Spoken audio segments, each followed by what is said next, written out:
Dear members of the audience, it's my great pleasure to serve as a moderator to this exciting panel we have prepared for you.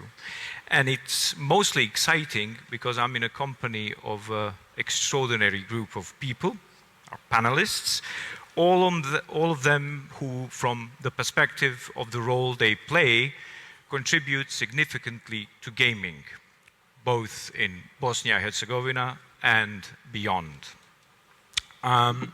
What we will try to do today in this, I would say, rather short discussion is two things. One is to present the local and global gaming landscape to see where we are when it comes to gaming, but also to see how can we develop in Bosnia and Herzegovina a thriving gaming ecosystem. Time is not our ally. We have just 45 minutes, and I can bet that with every speaker that I have here, I would spend more time just, geeking out with different questions about gaming. But we will try to stick to the timing that we have, and most importantly, to allow you to ask some questions after we go through a round of questions. So as I said, time is not our ally. And I would like to turn your attention to our first panelist, Dr. Belma Ramic Brkic. Belma is an associate professor and the dean of the Faculty of Computer Science and Information Systems at the University Sarajevo School of Science and Technology, or SSST as we usually call them.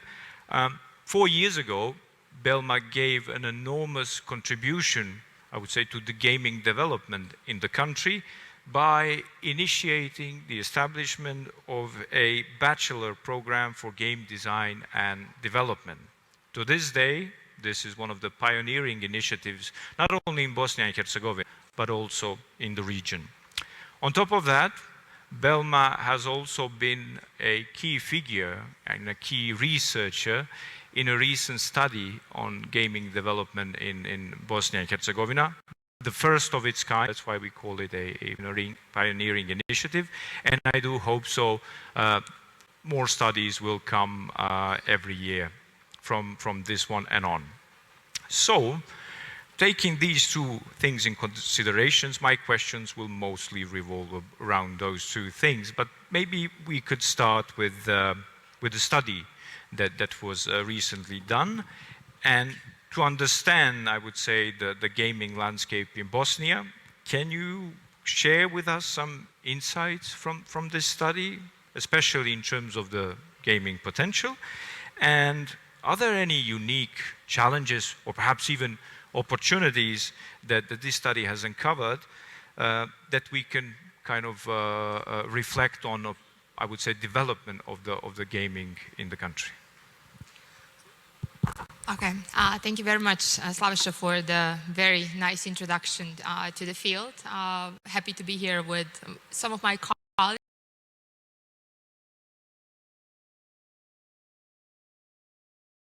The gaming sector of Bosnia and Herzegovina, and we did find out a number of interesting things. This is a relatively young field that we would like to conclude. We compared Bosnia and Herzegovina, to Serbia and Croatia, and one of the colleagues that participated in the study said, Belma, we are not very far behind. We just started. So this is a young field in Bosnia, and I'm happy that we are taking a part here in doing and analyzing this field. I'm happy to report that this is a young industry, meaning that within the last 5 years, majority of the companies have been created.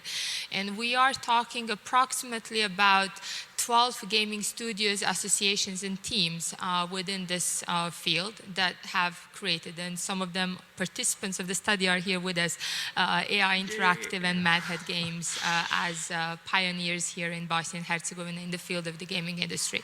What else did we find out? Well, we did some interviews, and we wanted to see the pulse of the freelance community of the gamers, as well as the gaming studios. So we found out that it's a young field, that its majority male population involved in it, that we have people employed with high school diplomas, that we are lacking degrees within this field. On that note, we have only one undergraduate program in game design and development offered by the University SST, which is also a UK awarded degree. So that was kind of a very interesting connection between these fields. Regarding what the community wants, what the game studios are developing, they're all on the same note. PC games, the same genres like action mostly. These are kind of, there is a pulse between, a nice connection between the community and the gaming studios.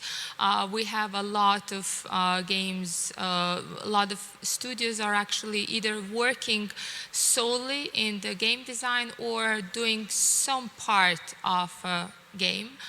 Some of them are also not having it as a primary business. We just heard from a colleague before speaking that it took 3 games for him to quit his day job and to move into a gaming company, I would say that.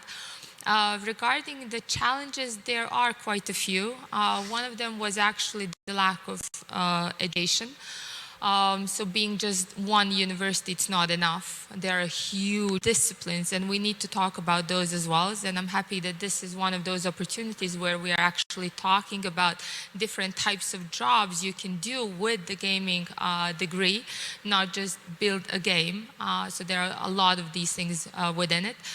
Further on, there is also, we noticed that there is an interest among people to create something. So we would like to have something like an association for the gaming industry.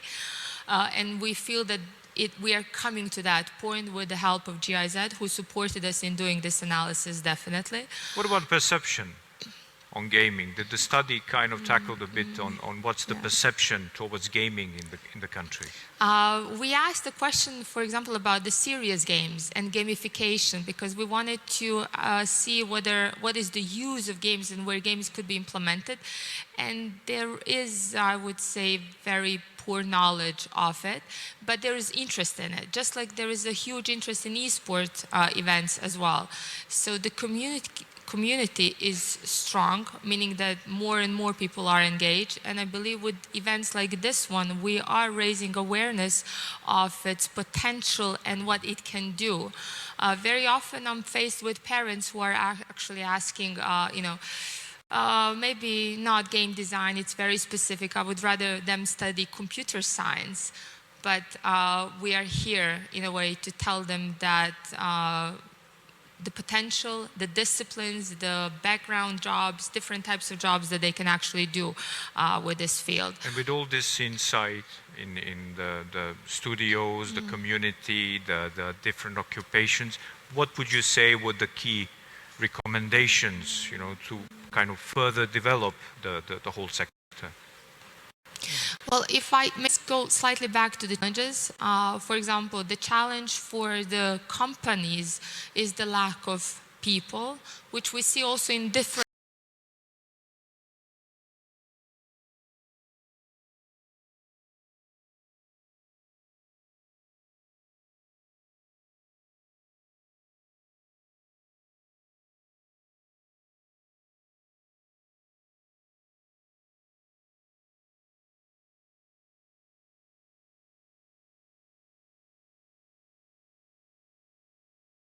as well. The internet connection was one of the things that was mentioned. And I'm sad that Edin Forto, who was just previously here, is missing that point, because that was his kind of main point during the summit on digitization. Well, that's an issue with a lot of other branches, I would say, of But the recommendations industry. that we come up together with participants of a study are this association, this raising awareness, this creating new rules and regulations that would kind of bring people more into this field, make this job easier. If you're starting a startup company, that just make it a bit easier, all the procedures and requirements for them, and obviously offer financial support as well, because gaming is now part of the IT industry, and therefore when certain grants are open, it's kind of for the IT, not gaming specifically. So these colleagues need to think of various ways how to kind of adjust the wording so they fit for these grants. But one of the, I would say, key recommendation of the study was to actually engage or further cooperation within the game industry, and considering, I would say, the emphasis of the study, I'm so happy that our next panelist is Mr. Daniel Wilen.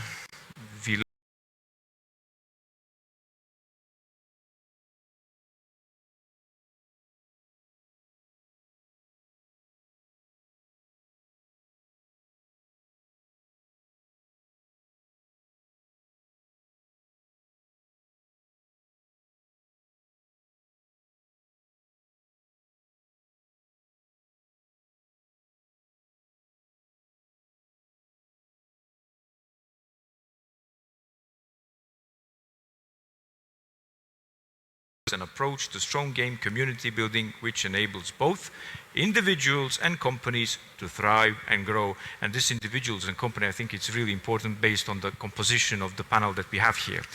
So Daniel, can you tell us the story of Arctic Games and what it is that Arctic Game actually does? And so well, I might say, because of this, I would motto that is following the northern star of gaming. So what are the clusters, what are the functions, how it came to be that you are such a huge force in support to the gaming industry in your region?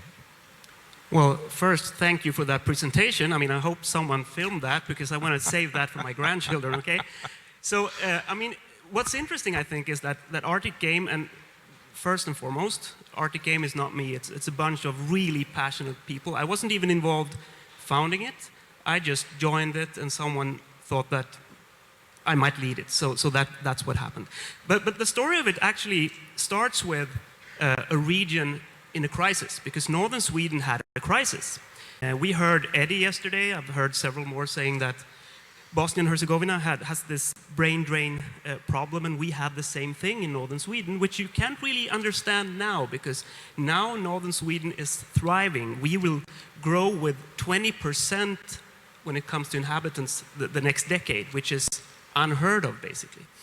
And I want to emphasize this before I continue, because I've heard so many people saying, people are leaving, people are not staying. And what I've seen since I arrived yesterday is people that actually are returning and people that wish to stay. And you should change the narrative, because that's what's going on here, okay? So that's important. Oh, yeah, thank you. So to start with, I mean, some politicians and officials in northern Sweden realized that we were exporting talent from 3 major university educations within game design and the VFX industry, basically. So from the 90s, we had been exporting a lot of talent to other hotspots for film and movies and, or games and stuff like that. Stockholm, Hollywood, Vancouver, Montreal, those kind of places. And we usually export to Germany. Yeah, okay, okay. So, you know, we didn't do that. In Sweden, oh, okay, yeah. We can be friends after this, okay. So what we did, we realized that, okay, we need to make an industry for these people, because otherwise they won't stay. And 3 major things were really important when it comes to that. Firstly, to educate politicians and officials what the games industry is about. And that's important, what I said now, the games industry, not the gaming industry, because gaming is about playing, right? Games is about developing games, and that's extremely important. It's not a hobby, it's an industry. It's the world's largest entertainment industry. That's not a hobby, it's an amazing thing. And I think we really managed to educate politicians and officials when it comes to that, and saying, you know what? invest in this, because investing in starting an industry here is great, not for the industry itself only, but for a diverse labor market, for an attractive region and that sort of thing. So we got the politicians behind us. So that's one thing, educating them. Secondly, we focused on education also. Starting new education, vocational educations, where people could come to Sweden, get educated for like 1 year, 1.5 years, 2 years, and then join the industry instantly. Because the industry needs talent. It needs engineers with a deep understanding that had like 5 years of university, but they also need production people that can join the industry after like 1.5, 2 years of education. So we focused on that, and as you said, 15 educations now, just in a couple of years. And thirdly, community. I mean, arranging events, game jams, networking events, events where people would actually find and join us. And we realized then there's loads of people sitting at home developing indie games in their home. No one knows about it, and they were really talented. So they could find a team, they could join an education or show whatever. it to someone. Yeah, share it with someone and build something stronger. And that created the start of an ecosystem that now, as you say, I think the latest measurement actually is 86 studios now, going from a handful in just 8 years. So I'm really proud about the immense work that people have done. Excellent. So if we kind of consider some successful strategies that we might employ here in Bosnia, and based on your example, that would be to educate the politicians, to introduce education which covers the field which are relevant to the gaming, so that the people who go through it can immediately join this industry, and also this community development with the meetups, jams, and so on. Anything else that you might add that we spice things up? Well, there is one crucial point, I think, and that's what makes the difference everywhere and anywhere, and that's people. The passionate people that, because they're interested and because they have a vision or they share a vision, they want to make things happen. So it's really about you guys sitting here, right? Our future leaders. That's what it is about. And speaking of people, I'm very excited to introduce our next panelist. He's going before you. Sorry. They look alike, so we didn't arrange the panel in the proper sequence, but we'll get to you. You play a very important role in this panel. But our true ambassador of Bosnia's video game art, and I'm a big fan of video game art, with more than 20 years of experience in digital animation field, Mr. Ivan Ramadan. Ivan is the author of 6 independent animated short films and 2 video games, winning over 30 different awards. His game Enchanted World, inspired by Bosnian culture and folklore, has been awarded numerous Best Indie Game Awards for art, graphics, and design. And it was also, and this is really amazing, was one of the first 71 games selected upon release of Apple Arcade, so the iOS ecosystem. Ivan is also a co-founder of AI Interactive Game Development Studio. So Ivan is an independent game developer, and I would say someone who's a very motivated person for within our sector. So Ivan, as an independent game developer, how do you navigate the challenges and opportunities in the global market? Because the global market is the market that you are actually attacking, if I might say it like that. And is it so tough? Because most of the pictures I found on the internet of you, you are like screaming. So is that kind of a reflection of your struggle to get there, or it's a bit different? And how would you kind of connect your path with what, for example, Daniel has said about the importance of this community? Do you miss that? Do you have that? So how is the situation there? Right. Again, thank you for the amazing introduction. Behind me, you can see some of my work, which I really wanted to show something, because I don't know, if I just talk, it's kind of empty, and it's much easier for me just to show stuff that we have actually made. Right now you're seeing some of the, like a trailer for the Enchanted World, which was the most successful game that we have. And we actually went to Stugan, you probably know, in Sweden. It was a game accelerator, which was founded by a guy who made Candy Crush, Tommy Palm. So he's like a billionaire out of games. And we went there, and it was one of the very important moments when we realized that we have an amazing potential with our game. Yeah, as I said, I started like more than 20 years ago, so I was literally in primary school when I started doing 3D animation, and it was year 97 or something, and the computers were just in their infancy, and 3D animation itself. So I kind of learned everything without any formal education in this field, and just kind of went through and then learned all the software and everything. I have a colleague, Amar Zubcevic, who currently couldn't join us, but he's one of the co-founders of our company AI Interactive. He basically does the programming, and I do all the art. So everything you see here was animated and designed by me. We have another game that we are preparing, so you right now see something. It's more of a strategy tower defense kind of game. You can also try it there. So there's like 2 computers, which you can after this talk you can just go there and try. And we strongly encourage you to do so. Yeah. Actually, you have right now. You cannot play the Enchanted World anywhere because our agreement with Apple Arcade is expired. So we have to release it on normal stores. It's going to take a few months. So this is the only computer that has Enchanted World right now. So you have this exclusivity. So let me answer some of the questions. So you ask how do we navigate the world? I think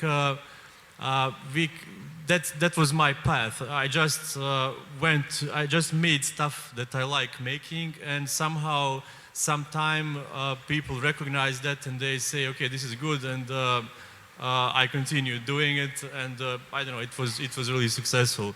So I'm trying to inspire you and to show you that it's possible just to make, just by yourself. I mean, yeah, you're a self-made game developer. Sorry? You are a self-made game developer, yeah. And what's also important is you are actually, I mean, independent developers in general, but in your case where there's just 2 guys working on a video game, both of you are kind of a Swiss Army knives for gaming. Yeah, so basically it's possible. I mean, it can be also just 1 guy doing it, but it's probably better to just split it in 2. So because of this like programming and art parts, this is like the basic split that you can make. Yeah. And both games are inspired in a way by Bosnia. So I mean the tradition, the culture, the folklore. Yeah. So that's I would say another dimension where you are kind of an ambassador of our country. Yeah, I think it's really important to just embrace your culture and everything that you have here, and you can make something unique. You can just, otherwise you're just going to make another game which is not special by anything. And in our games we used like music from Damir and Ramac. I mean, he made the original score for our game as well as my films. And we use a lot of elements like stečak and other architectural elements from Bosnia. So wherever possible, we like to make our games unique by promoting and using our culture that we have here. May I have a round of applause for this Made in Bosnia?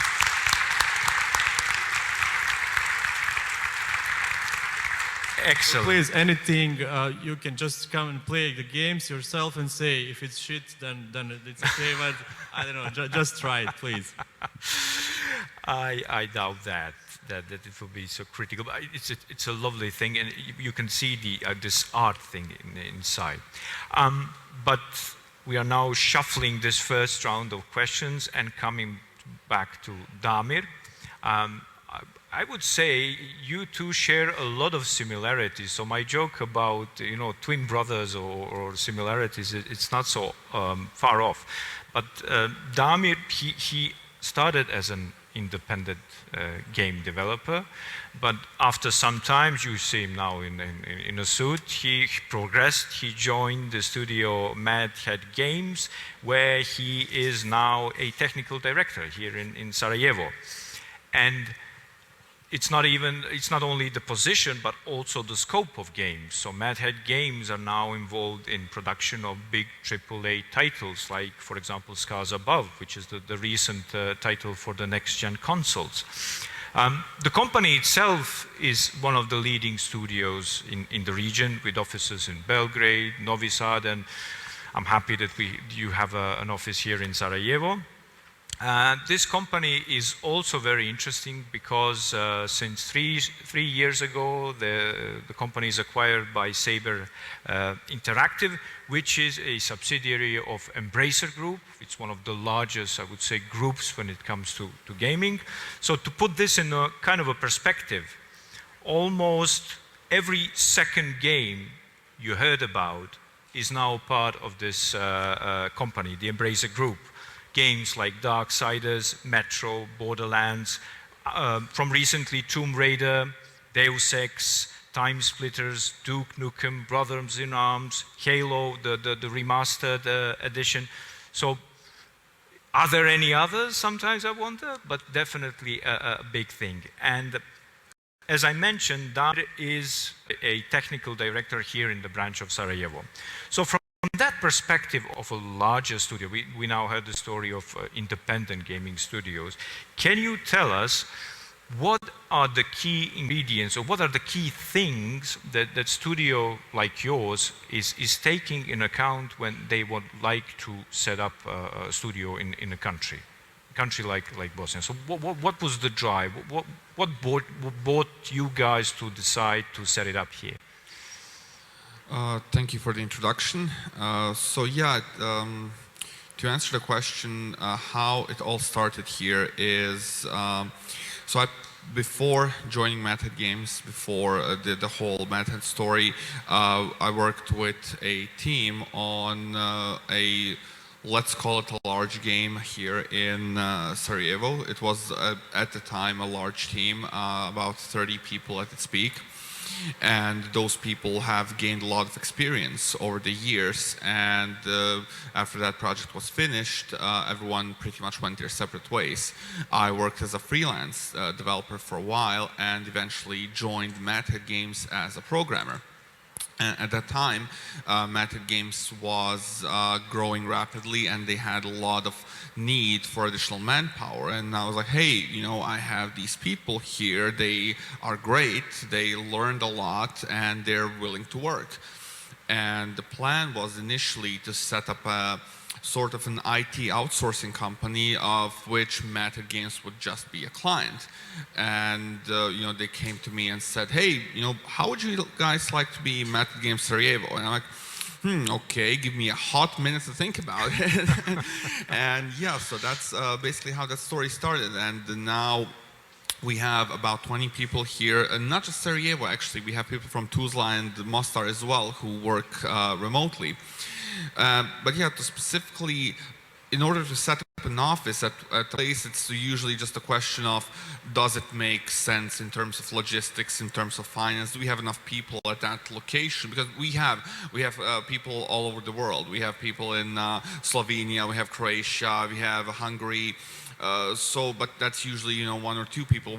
We have actually one person from Afghanistan as well working. But you need a volume of people for it to make sense to open an office at a location. Surprisingly enough, we don't really much care about the situation in the country. I mean, sure, it is a factor, but we usually try to work around it. You're beyond that. Yeah, it's not that we're beyond it. It is like our country, Bosnia, Serbia. like it's all messy. Like wherever you go, it's messy. It's people think that some place like sure it's easier in Germany, in Sweden, or whatever, but they have their own logistical nightmares as well. High rent. There's usually always something. Right, so this is just our own flavor of challenges that we have to deal with, and all areas have some challenges. So yeah, we do try to tend to be as accommodating as possible there, but it is the biggest challenge is obviously the fact that we currently, based on our projects, are looking for very senior people. So it is interesting to me to just listen to all the stories that Belma said and that Ivan said, their journeys in terms of indie developers and smaller developers. And usually people, when they come to me, they come to any of us here and they talk about game development in Bosnia, the stories usually, oh, indie games, right? People think that that is the limit for a small market like this, but it's not, right? If anyone here, if they work at Square Enix or Nintendo or whatever, it's just a couple of steps away. Right, we as part of the Embrace group, we are actually work with people who, as you mentioned, like Crystal Dynamics is part of Embracer, is part of Saber, right? For the people who made Tomb Raider, like I can imagine half the people here have played it, if not heard of it, right? So these people are more connected today than they ever were, right? And you can just hit them up on LinkedIn, hit them up on social media, on Twitter, X, and you know, they're there. It's very accessible. There's a lot of resources here, and I personally, when I started off, this is all very surreal to me, because when I wanted to make games, no one knew. Like, hey, do you eat that? What's that? Now we have all these panels. We have a whole undergraduate program, which is insane. Right? And it's there's so much material online as well. So anyone who wants to be part of this, whether it's part of Method Games, part of an indie studio, part of whatever, if they want to make their own thing, with friends, sit in a room, make indie games, that's fine. Anyone can do it. You just have to sit down, you know, talk the talk, walk the walk. Learn the stuff, and that is the only immutable thing. Like, you can do whatever you want, any type of game you want, any company you want, but the only immutable thing, the whole story, you gotta aim to be the best person in the world in the thing you do, the profession that you choose, the discipline that you choose. You have to aim to be the best person in the world. That's on a level of personal development, but in terms of a path, with presence of studios like yours, this path it's much shorter in a way. So it's amazing to see, for example, that via Medhead Games and people working not only within Medhead Game, but people working within the community together with you can actually work on some big titles which are heard in any part of the world. I was recently, just as an example, really amazed when I saw, for example, when Ubisoft published the game, the latest one, Assassin's Creed, and they were telling which studios worked on it. And it was so nice to see studios from this region contributing to such a big game. So any local talent here can easily be part of these big worldwide stories, right? Yes, I agree, but just to roll back a couple of minutes, when I said we currently, for our projects, we are looking for very senior talent. So, and it might sound a bit rough, but no person in this room is going to be able to come to us tomorrow and say, hey, here, hire me. Unfortunately, that's the reality of things. We need people with experience. But what we aim to be is a pillar for the community. And we work with SSST. We have several of our employees, myself included, who work as instructors at the faculty. We try to be part of the events such as these. We try to do workshops. We try to do seminars. Anything we can to help the community, we will do what is in our power to do. You made an excellent intro now to my next question with Belma. Awesome. People need to grab it by the reins and do their own thing. They gotta build it up. They want it, and eventually it is a long path. But we want to be the goal, the example that it can be done. That's what I'm saying. And you definitely do that. Thank you. And I'm so happy that I have you on this panel. Belma, back to you. So we mentioned these pioneering activities you're involved with the faculty and also with the study, but going back to the faculty and the I would say, dimension of education, which was mentioned here in different, I would say, takes. How would you see that this, or our local gaming landscape can evolve, or will evolve, or is evolving in the country? And from the perspective of your institutions, does it allow also some research aspects of it? Okay. Well, I think from everything we have heard, we can say that compared to a few years ago when we had 0 things in the gaming field, now we have quite a few to be proud of. The Bosnian products, Bosnian-inspired products, or larger components of the games that everybody plays here, at least the audience here, I suppose. So things are changing here, and I believe the purpose of education in our case is simply, first of all, being just providing them with theory. It's not enough. So it has to have, the program has to have a good relationship with the industry partners and theory or professors just simply working at the university. Secondly, I think our goal is actually to inspire all these young people here sitting, to tell them that nothing is impossible. You have to work, you have to have an idea. There are people at this table willing to listen to your ideas, willing to offer you guidance. But then, you know, the sky is the limit. And I think that's something that I, as a professor, can only give to my students as well.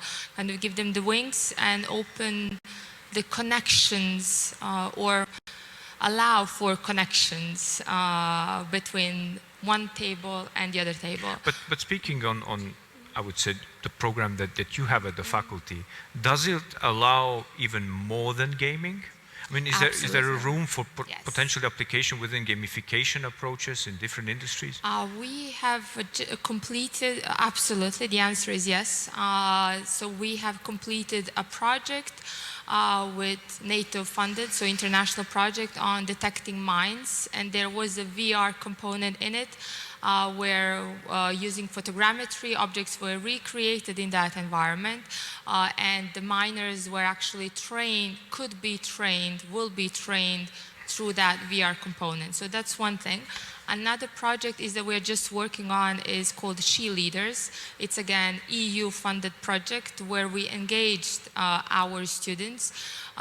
It's about recreating virtual reconstructions of the queens from the Western Balkans in VR. So there is a gamified component, there is a 3D modeling and gamification within it, about finding certain artifacts and so on and so forth. So there is, we have this ties that, up a bit the whole community that's working with the Yes. gaming, but also sectors that, Yes, so the EU-funded projects allow us to have this gamified component within it, within those projects, and I'm happy that we see more of those in Bosnia and Herzegovina, not just at SST, but I see them on some other universities and so on. I'm sure that these young peoples can find out more if they come and visit the SSST, but also speak to Belma after the panel. Daniel, if we now look at the gaming and developments and technologies and so on, and try to put this in a perspective of how can we develop our own local gaming landscape, can you tell us, are there any trends now within the global gaming industry that Bosnia and Herzegovina and people working in gaming in Bosnia and Herzegovina can actually take as an advantage for development? Yeah, first I want to say, I think Belma said the magic word here, because collaboration between academia and the industry, that's a must-do. So we shouldn't forget about those important words, because it's crucial. When it comes to trends, I mean, Almir showed us in a prior keynote here what's going on with XR and VR, and I don't want to be one more of those guys that says, yeah, now VR will boom. But now VR will boom, I think. So, I mean, we see the install base increasing, and if if I was a cluster in northern Sweden or in Bosnia and Herzegovina, for example, I would probably do something about Asians that will teach game design, UX design in XR environments, perhaps. That could be a smart move for the future. And also, when it comes to indies again, I mean, what we're seeing, the recession we've seen within the games industry now and all the layoffs and everything, I think, and I don't think that because of my own like extensive study in the matter, because there is none, but with the people I talk to that know this much better than I do, I think we will see a second wave of indies basically, because we have publishers haven't been signing games like before during this last year, and there will be a lack of content, and what will happen then, they will start shopping for content, and it needs to be content that is ready to launch pretty fast, not like your 3 to 4 years, 500 people type of content, but smaller projects that are more flexible, I would say, to general so tendencies and distortions that that's happen. Two things, I think. We would be happy to have you. Just to go back to a few sentences before, job calls constantly open, welcome. Yeah. We do hope to see Daniel also giving a lecture at SSST to the young students that are enrolled in the gaming development program.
Shaping the reputation of the country or the whole gaming industry within the country. And did your success with this game opened up certain possibilities for others, or can such successes of an independent studio open up opportunities to other developers or players within the gaming landscape? I think it maybe the biggest thing that you can get from our success is the inspiration for other people to try to do the same, and I think this probably puts our country and so it's some kind of a map for other people looking for games, or when somebody else comes from Bosnia after us, they'll probably remember, oh, there's this studio that did the Enchanted World, so maybe these guys are also good. They'll kind of look at you maybe in different light a little bit, and they also, if you instead of on using this like our culture and our artistic style or something that we can export, if you do the same, people may recognize that as something that's good, that goes, and this can be maybe opening doors. Well, I do hope that you will continue to inspire all this community, all the young people for game development, and I do hope that the promotion of what you do will not only be kind of limited to your actions and how you do it to promote it, but also others or this community that might be established within the game. Yeah, and I really agree with you a lot, because everybody says gaming, it's not gaming, it's game development. So it should be really discerning, and maybe then the governments, which is another very good point, should kind of more seriously approach everything. Right now it's just like these random guys who are making games. They don't even have, like, that they cannot even make us pay taxes in the right way that we should have been paying. You know, you have to go. I kind of tied this up with the video. I watched Damir. He gave an interview and he was trying to compare or trying to kind of demystify how we use certain terms, and there was video igra and video igrica, and these two terms are nowhere near alike. But Damir, back to you. So if we look at Bosnia and all the countries in the regions, one thing that we can actually conclude is that the arrival of larger studios really played a role in, I would say, the whole community boom. So there are more events, there are more jams, there's more infrastructure, education, there's a whole buzz about game development, gaming, and so on. And what I've also seen is that this whole community is so eager to cooperate, to kind of, I wouldn't say improve the image, but to make the image of gaming as a, I would say, very prospective branch of economy. So, Belma mentioned now this cooperation with SSST. You also mentioned that's a nice way to build up the local talent, build up the basic infrastructure for studios such as yours. Can you, what you have kind of in your toolbox or in vision to kind of work with SSST but also others? What are the activities that your studio will take to actually contribute to development of a gaming sector? Well, I would like to reiterate once more, just to go real quickly back to what I said earlier. This whole thing is surreal, and I really need to emphasize just what I mean by that, because I can only take you back to my personal experience when I was 16, 17, 18, trying to figure out how these games are made. At that time, it's been a lonely time, right? The community was not a word that was even used. Even if there was one, I was not aware of it. Was it on Commodore 64 and you didn't have the internet access? Not even, no, don't even have to go all the way back. Yeah. University time. Yeah. Like at university, there was talk about programming, IT companies, but no one talked about gaming. It was not a thing, and that is why it is so, it's not just surreal, it's amazing, and I can't explain just how happy I am to see that we're now at a stage where we're not only talking about building up a community, but improving the community, meaning the community is already there, and it is, right? It really is beyond words. And let's forget about Method Games for a second. Me personally, my personal goal and my quest, if you want to call it that, is to build up game development and development specifically here in this country. Like, that is my life goal.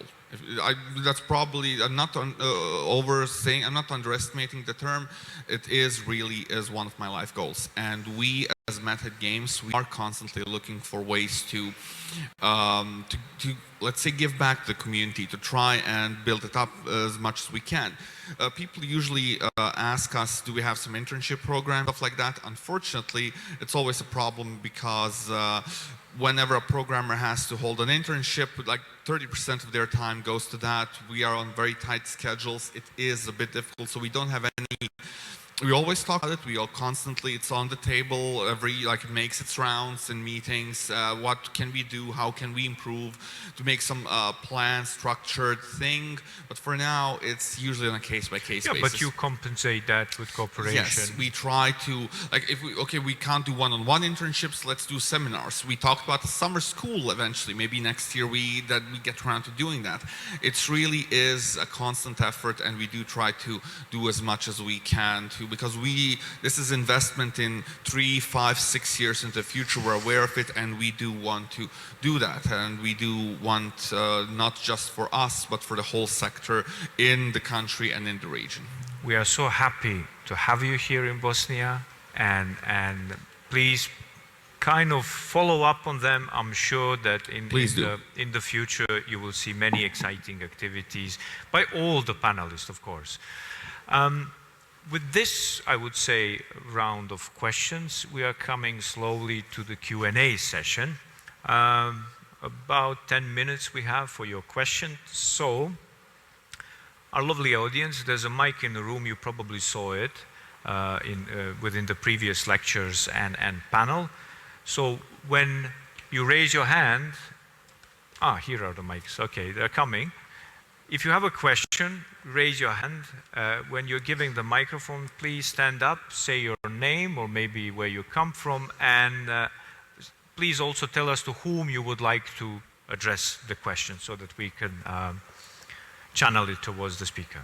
Do we have any questions? Here it is.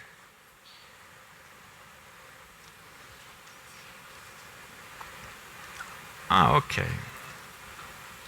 Can you hear me? Yep. Yep. So first of all, thank you for the whole discussion. I really enjoyed this panel.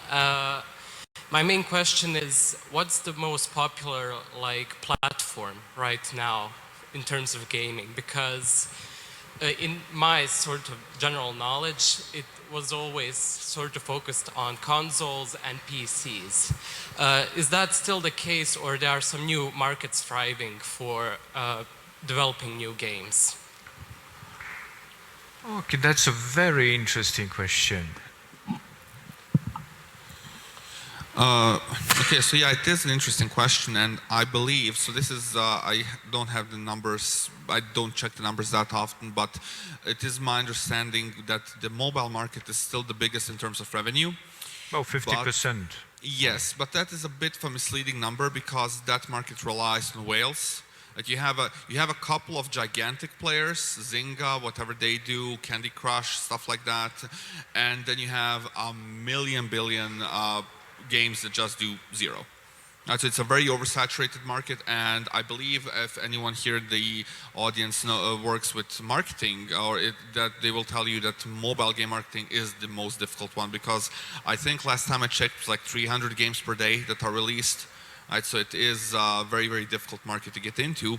That being said, consoles and PC are very lucrative. They are still the core market, right? They are the driving force. Mobile maybe has the most predatory business practices and milks money out of their consumers, but consoles and PC, your Halos, your Zeldas, your Marios, they still drive the industry forward. Like those are when every other market is gone, they will remain. VR, XR, sure, they're gimmicks. You might get in, sweep in. There are some successes there, but the core market is a core market for a reason. Yep, I recently did an analysis, actually just a few days ago, and I would say the ratio between the consoles and PC varies. Sometimes the PC takes the lead a bit, sometimes the consoles, and it changes. But mobile was about 50% if we look at the revenue. Console and PC, they're really meshing together. There's barely any difference between them anymore at this point. Like in terms of functionality, like people who play on PC play the same thing on consoles. It's not clear cut as it was like 20 years ago. Yeah, but consoles and PC are more like tribes. You go in one tribe or you go to another. While mobile gaming is something which you can do at any point of time. So everyone is basically a mobile game player. But when it comes to, I would say, specific platforms, then you have either one or two of those mixing up things. Do we have more questions? Oh, okay. And then after you, there's someone behind you, and then we have... I would like to introduce myself, if that's okay, as you said. Can you hear me? Okay, now it's better.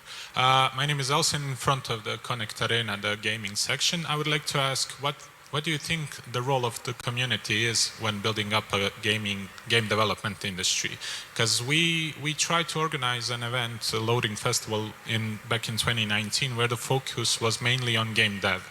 The problem there was that we have a couple of influencers as our guests, and it lasted for 2 days, where the second day was mainly focused around game dev. So first day was full of children that follow those influencers, mainly with regards to gaming, but the main issue was the second day was basically empty. Nobody from the community was particularly interested in the game dev segment of the festival. So we had to switch basically the entire premise of the festival, so it focuses only on gaming. So what do you think, how do we build up the community so that it gets a bit more interested into the development itself? Because as you've said, gaming and game dev are pretty much the whole two different worlds. So from our experience as working from as an arena, everybody likes to play video games, but it's kind of hard to bridge the gap between playing video games, enjoying them, and then going into the development, because there's no games in development. It's basically just code and a lot of code, and if you're an artist or something like that, it's pretty much a job. So basically, how do you build up a community? And I would like if Daniel answers this question, because Sweden has a lot more events than Bosnia. So how do we bridge the gap from playing video games to get people to get interested into developing them? We have the right person, Daniel.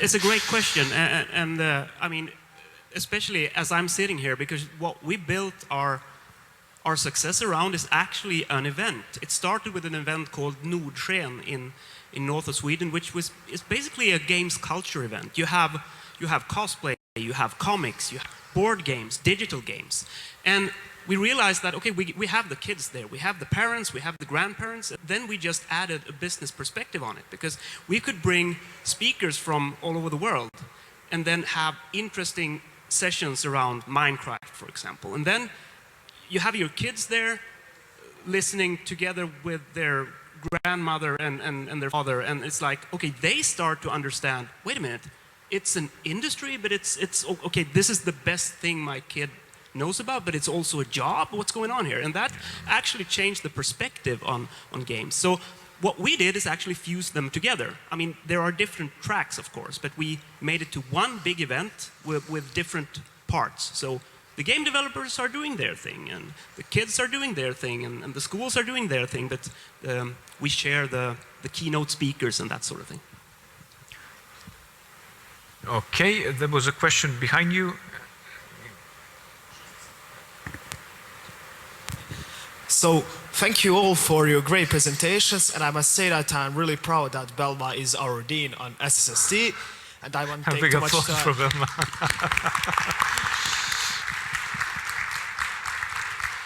And so, my question is, what is your favorite video games for everyone?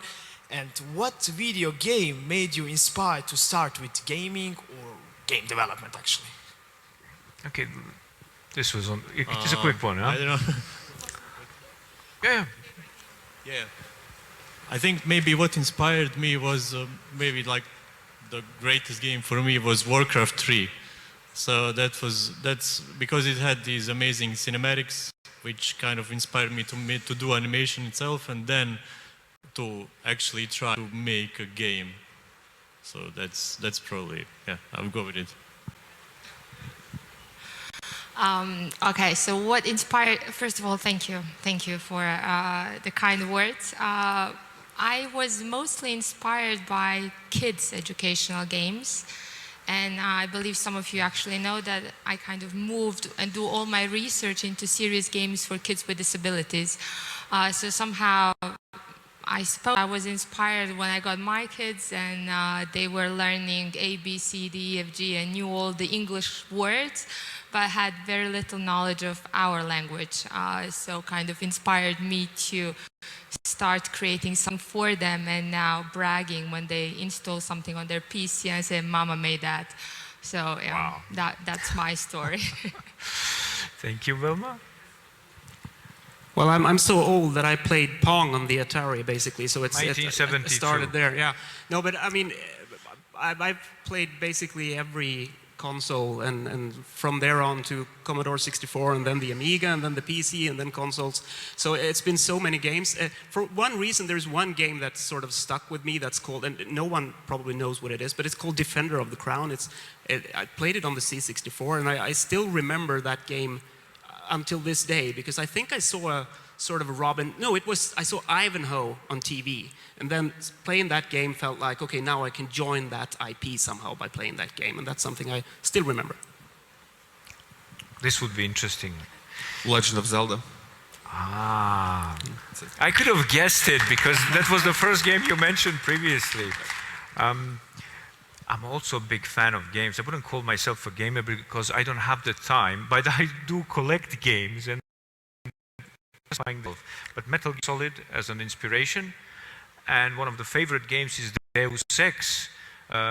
the new verse, Mankind Divided, and the latest one, which is now part of the not Saber Interactive, but the Embrace. The first Metal Gear Solid is actually one of the first games that showed us that games can be a serious thing and not just for kids. So. And it's such an influence both in terms of gaming but also art, as also was one of the things that Ivan mentioned. We are running out of time, but maybe I can trick the organizer that we have one more question. Who? Yeah. Okay, that guy was first. Sorry. Apology.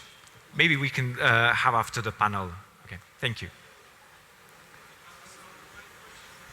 We can't hear this?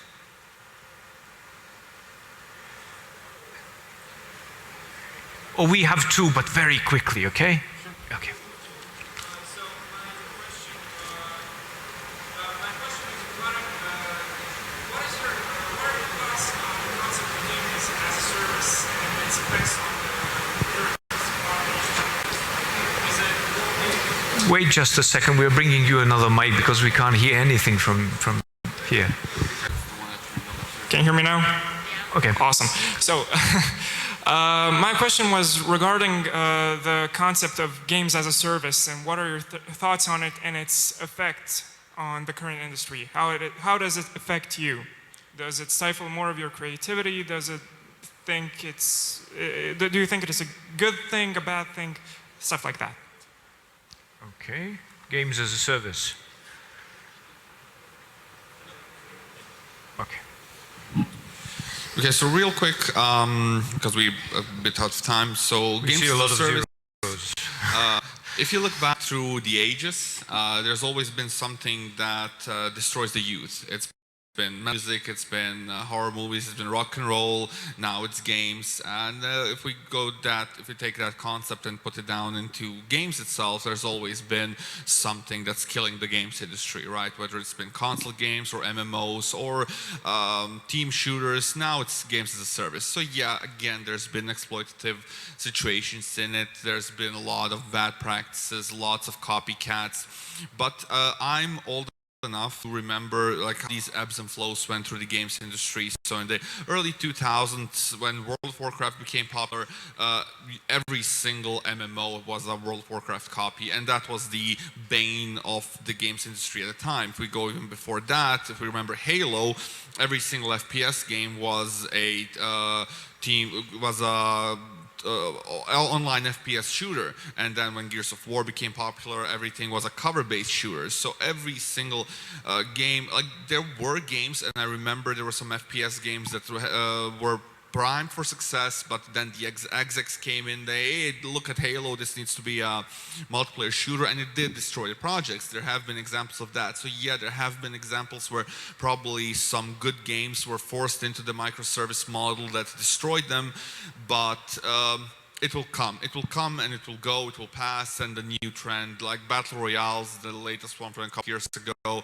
So yeah, it is what it is. It's the ebb and flow of the industry. Okay, thank you. And very quickly, question and answer. Can we have the mic here?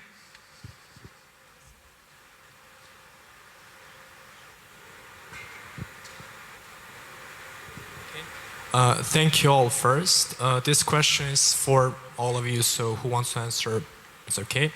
I want to ask, just because games consume a lot of energy, electricity, I want to ask just how much sustainable the gaming industry is and just how eco-friendly it is, and if it's not, and since it's not, how to make it more sustainable and to make its effect to the environment less, dangerous.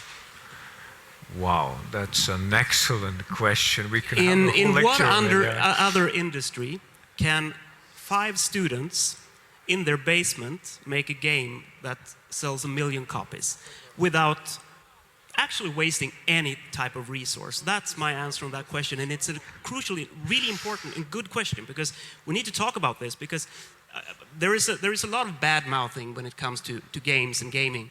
And we need to turn that narrative around, because it's such a great industry that creates so much value from so many perspectives. So thank you for that question. Okay, then let's close the Q&A session. I would like to thank first the organizers for allowing us a few more minutes for questions, and of course to our panelists. Can you reward them with a big applause?